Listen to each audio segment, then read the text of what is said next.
আমরা যারা বাড়ির বাইরে থেকে পড়াশোনা করি তাদের সাধারণত ছুটির দিনে ঘরে অনেক কাজ থাকে, আর যারা আমার মতো বুয়ার কাজের উপরে বিশ্বাস করতে পারে না তারা সাধারণত ঘরের কাজটা নিজের হাতে করতেই বেশি পছন্দ করে। তো মেয়েদের ঘরে কাজ করা নিয়ে কিছু কথা বলি। একটা মেয়ের কখনই তার বাপের বাড়ি, শ্বশুর বাড়ি, ভাই বা বোনের বাড়িতে কাজ করা উচিত না। একটা মেয়ে ঘরে কাজ করা উচিত তার একান্ত নিজ সংসারে, যেটা সে কষ্ট করে অর্জন করেছে, কষ্ট করে সামলাচ্ছে।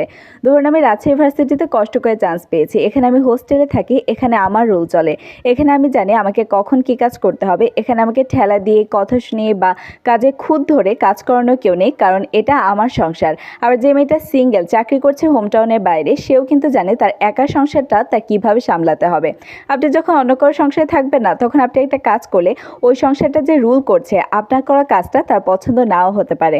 তখন সে আপনাকে কিছু কথা শোনাবে, আর আপনার মনে হবে আমি যত কষ্ট করে কাজটা করলাম, আমার পরিশ্রমটাকে সম্মান জানানো হলো না। তার চেয়েও বিটার ট্রুথ কি জানেন? আমাদের সমাজের সবার মধ্যেই একটা টেন্ডেন্সি থাকে যে একটা মেয়েকে দিয়ে কী পরিমাণে খাটিয়ে নেওয়া যায়, সে আপনার যত আপনই হোক না কেন।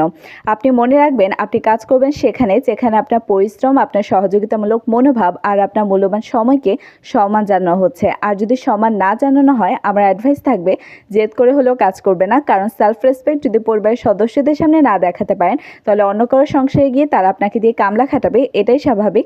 আমি কোনো মোটিভেশনাল স্পিকার না, আমার পার্সোনাল এক্সপিরিয়েন্স থেকে কথাগুলো বললাম। বাই।